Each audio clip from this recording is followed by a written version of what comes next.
How to use Similac checks at Walmart online 1. Check eligibility. Confirm whether Similac checks can be used online. Generally, these checks are processed in store, but you can check with Similac customer service for any updates on online usage. 2. Log into Similac Rewards. Access your Similac account online and see if there are any digital options available that can be used for online purchases. Sometimes, you may need to change your preferences to receive digital offers instead of physical checks.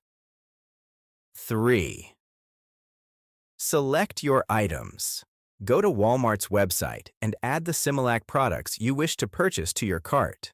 Apply digital offers. If you have any digital Similac offers, apply them at checkout. These are processed like a payment method similar to a gift card. 5. Proceed to checkout. Complete your purchase by selecting your payment method. If you have successfully applied a digital offer, it should reduce the total amount due. 6. Contact customer service. If you encounter issues, contact Walmart or Similac customer service for assistance. They may provide guidance on using checks or digital offers online. 7. Consider in-store options. If online usage is not possible, consider using the checks in-store at Walmart, where they can be processed like regular checks.